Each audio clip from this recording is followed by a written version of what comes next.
Most people think deals are what ruin dreams. Today's guest believes it's something far more common, lifestyle creep. Mike Neubauer went from a burned out firefighter on Maui to financial freedom in 5 years, not by chasing flash, but by choosing clarity over consumption. This is a conversation about money, purpose, and designing a life that actually works. Mike is a former firefighter turned real estate investor and co-host of Our Family Invests. In just 5 years, he built a multi-million-dollar property portfolio that replaced his salary and gave him his time back without sacrificing his marriage, values, or sanity. Mike's work focuses on intentional wealth, simple habits, and avoiding the traps that quietly derail most people chasing financial freedom. Mike, welcome to Attention is the Currency. Great to have you on the show today. Thank you so much for having me. I appreciate being here. And Mike, take us back to life as a firefighter. What wasn't working anymore? I think me personally, I've always been kind of entrepreneurial. So having any kind of structured job never really worked for me. And that's my problem, right? But, with the fire department, there's a chain of command, and I was the lowest rung on the ladder, so to speak.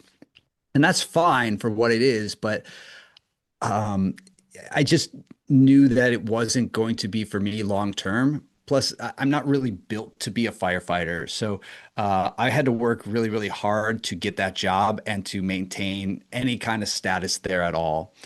And, for me, I always just kind of wanted to do my own thing. So I was always looking at ways to get out of that golden handcuffs, so to speak. It's, no, definitely. Well, I know that feeling very well. For the entrepreneurial pull is always there if you're, if Sure. especially if you're looking for that freedom. At what moment did you realize I can't keep living on someone else's schedule? Um, I think it was a matter of, and I can't remember the exact date, but I remember feeling like, all right, do I just give in and do I continue doing this? Because I'm, 5 years into this career now, or whatever it was. Do I stick it out for another 20 years? Is this who I am? Is this my legacy? And when I took a moment, I mean, a fraction of a moment to think about it, I said, no, that is not who I am. It's not who I want to be. And so, again, there's nothing wrong with being a firefighter. It just wasn't aligned with what I had in mind for myself. And so it was, kind of at that moment where I took more aggressive action into figuring out, well, what is the next step? Because all these little side gigs that I'm doing just aren't working. And you sort of hit burnout at that point. What did that look like for you? Yeah, I mean, I got into the fire department for a lot of reasons. I had a lot of good friends that were in the fire department. It's a great job. It gives you great flexibility. On paper, you work 10 days a month and you're off 20 days a month. So that sounds amazing. But when you are just getting in, your time is not your own. And so a lot of times we're on call, we're on duty at the station for 24 hours. And if somebody doesn't show up to relieve you the next day, you're sticking around for another 12 or longer. So it gets really difficult when you have a young child and a family that you want to see more than anything in the world. And that got old really quick, not knowing, if I'm going to get off when we wake up in the morning or not, you know? Yeah, no, definitely. And yeah, well, I know that sometimes entrepreneur life takes a bit more time, but it is definitely flexible in the location that you're in. So you can sort of Yes. you can hold up the phone while balancing the kids. Yeah. And you say lifestyle creep kills more dreams than bad deals. Can you walk us through that a bit? Well, I mean, in my line of work as a real estate investor, it's easy to see quick returns with big cash, right? The problem is that that cash is temporary. That you have to think that there's money that has to go to taxes. There's money that has to go to pay vendors. There's money that has to go all over the place, right? So like even if you're flipping properties or if you are Airbnb properties, that money is not 100% what it seems like it is, right? You have to prepare and you have to prepare for downturns as well. So like, we owned properties during COVID and here in Hawaii, Hawaii shut down for COVID and they shut down for like 8 months. And a lot of other investors that owned short-term rentals, Airbnbs out here in Hawaii, they got their hats handed to them then. And they needed to sell off their properties at a loss. We didn't want to be in that position. So we kept healthy reserves and we planned for rainy days.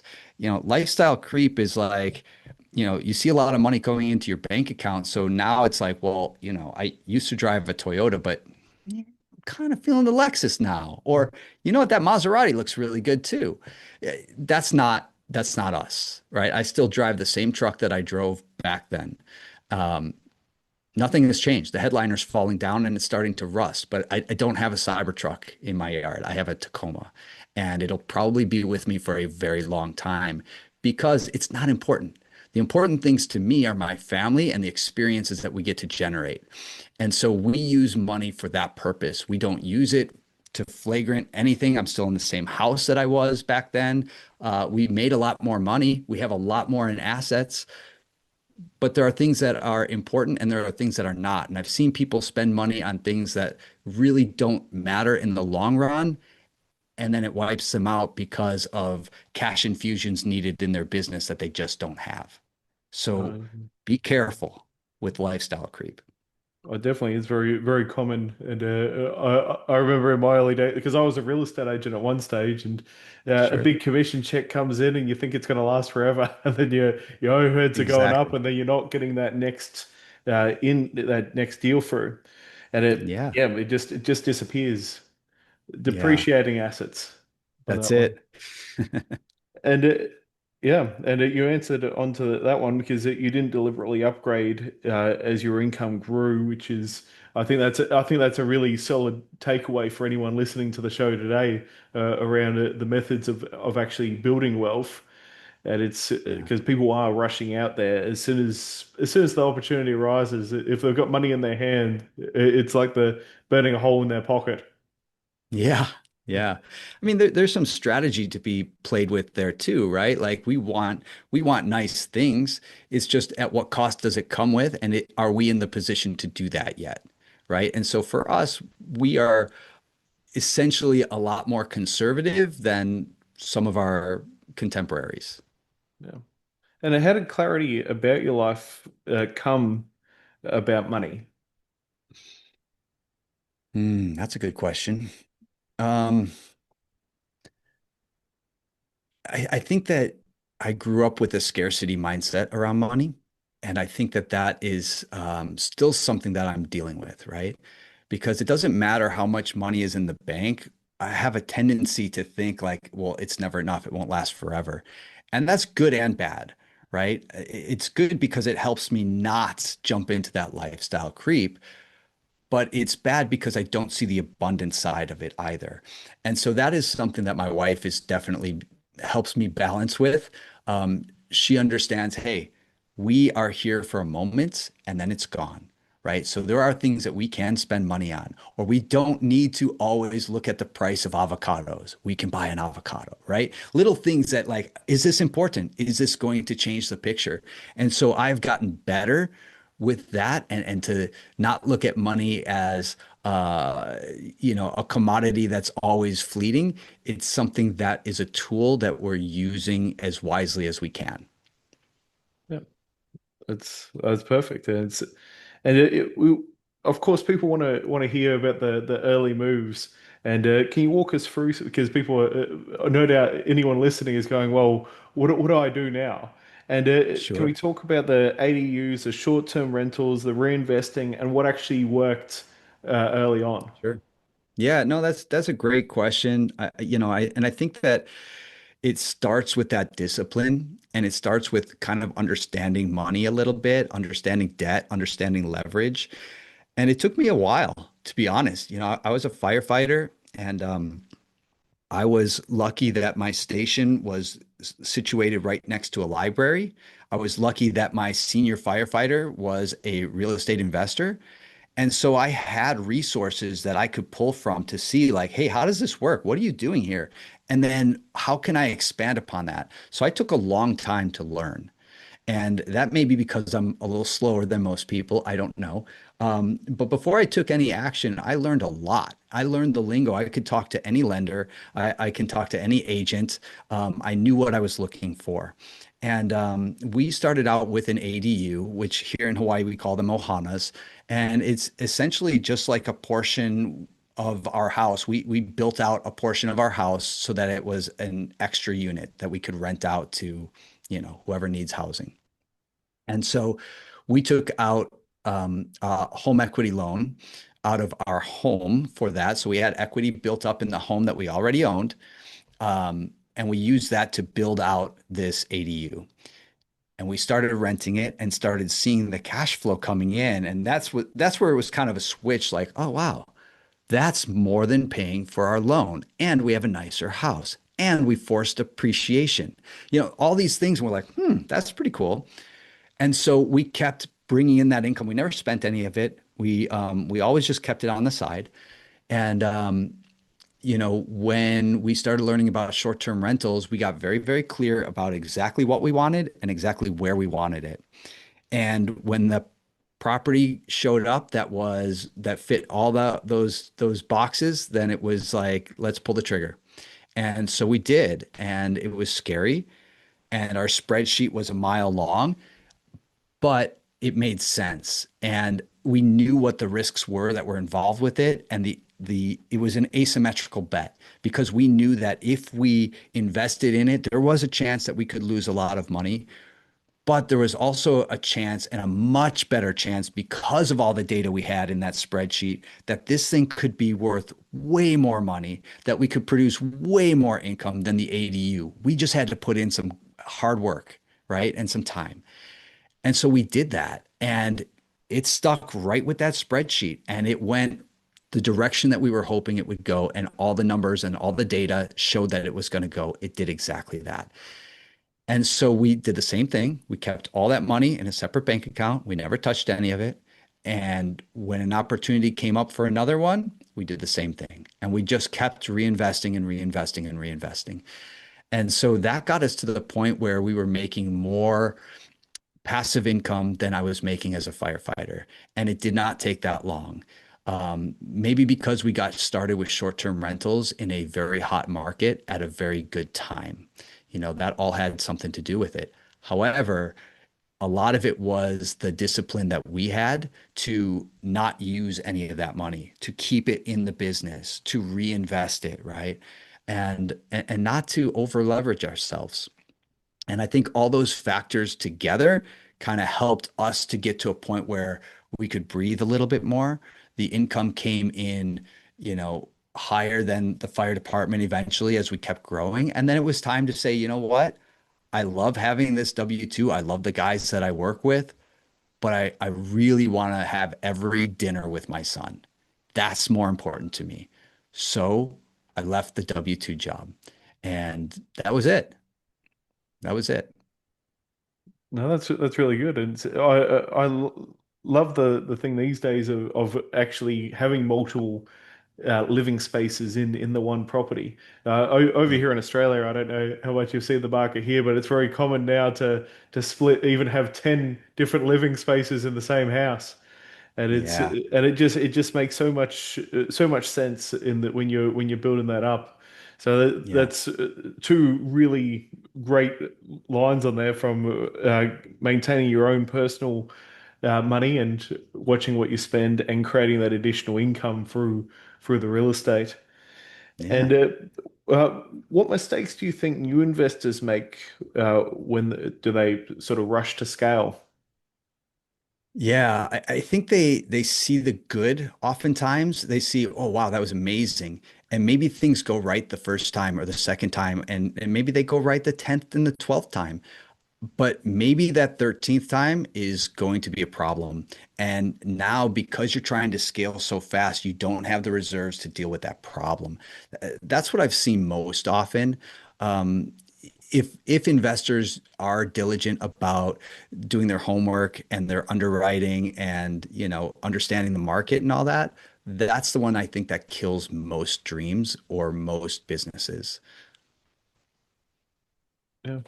And I think this is a question that's been put into my list here, and I'm sure a lot of people are thinking about this because they're trying to balance their relationship as well, and Sure. I think that's a very key area, especially for entrepreneurs or any investors. So how do you sort of build wealth without losing your marriage in the process or causing that strain? Brother, that I love that you asked that question because we started a podcast around that exact question, right? That's what we do.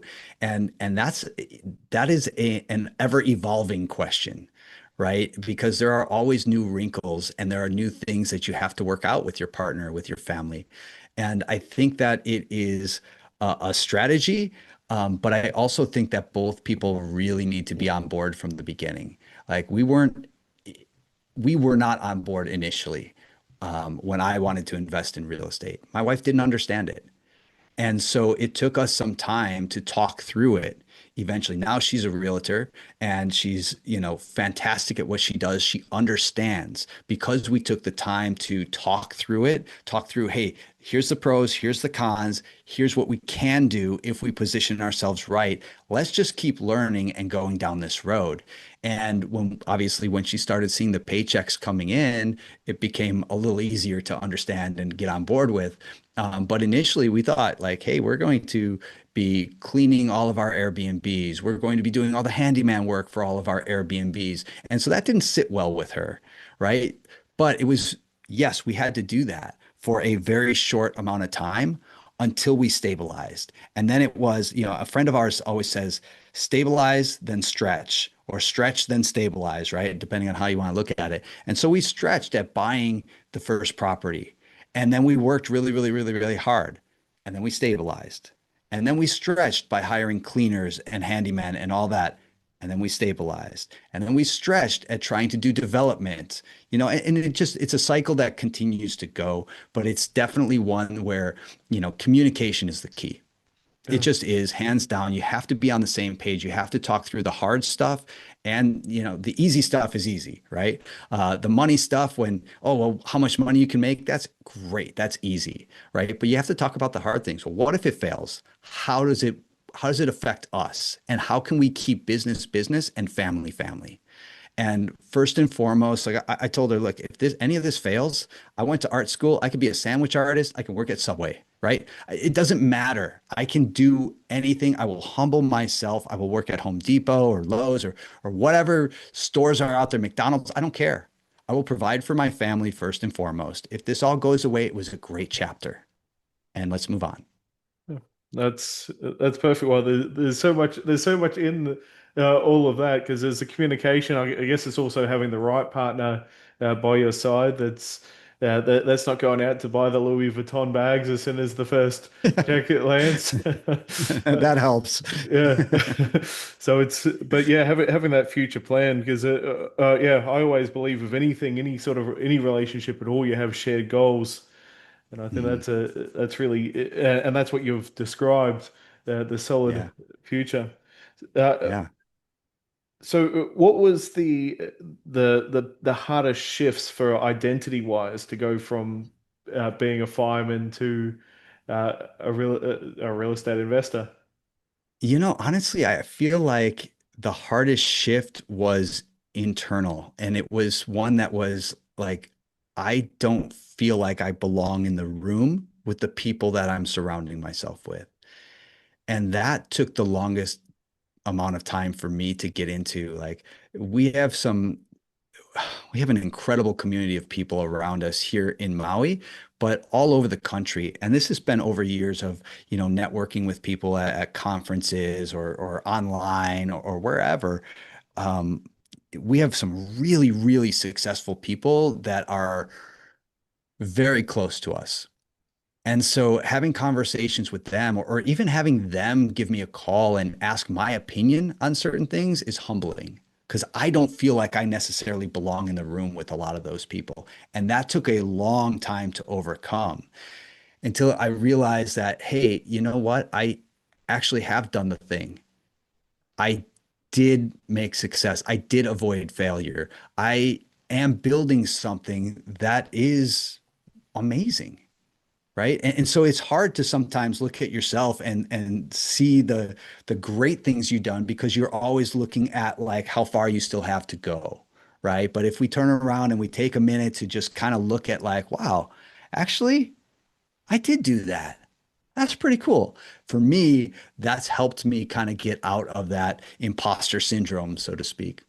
Yeah, I know, and we all definitely struggle with that end of things whenever we're in any room. It's just, but yeah, you're doing amazing stuff. And if somebody feels stuck in their career right now, that just pays the bills, draining their life, where should they start?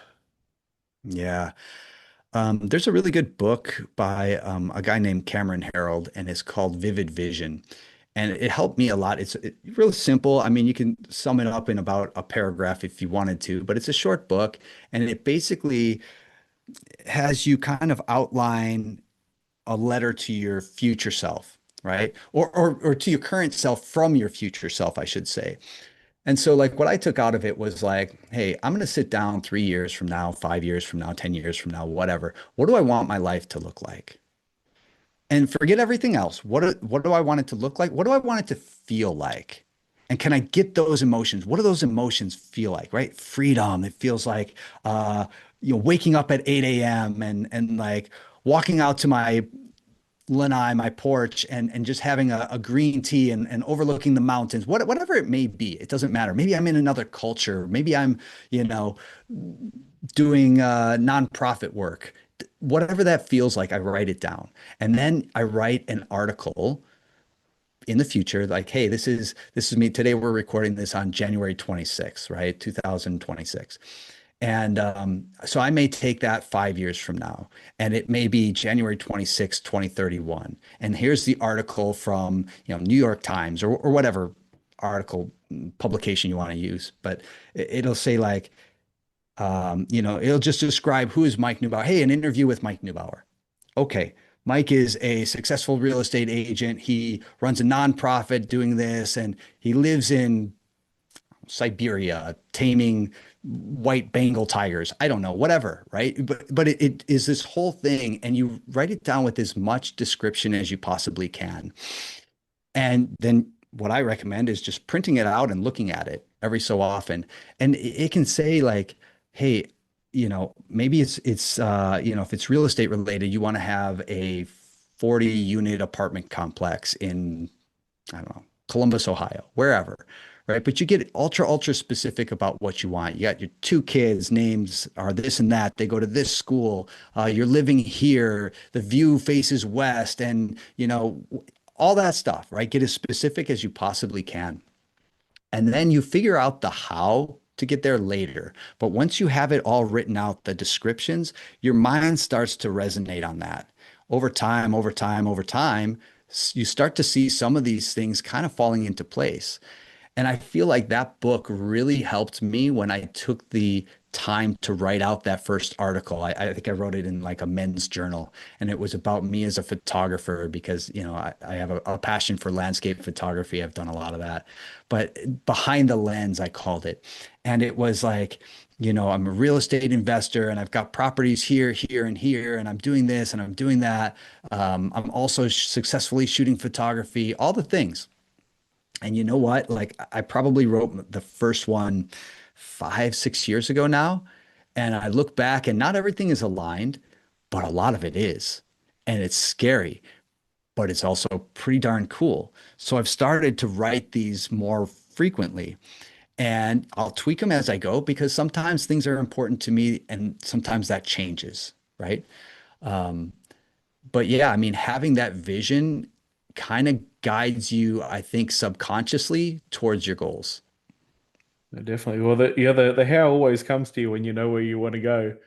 It's Yeah. just I love that there's so many layers in this, Mike. There's and it's all very practical stuff that anyone listening can take on wherever they are at. And Yeah. how can they connect with you? What's the best way uh, to connect and follow Yeah. and learn about your Yeah. story or even Well, start? Yeah. Start on a Yeah, journey. I think we're at Our Family Invests on all social platforms, though I pretty much only respond on Instagram because I don't know how to use Facebook or any of those other ones. So Instagram at Our Family Invests or ourfamilyinvest.com or the podcast at the same name. That's you can always find us there.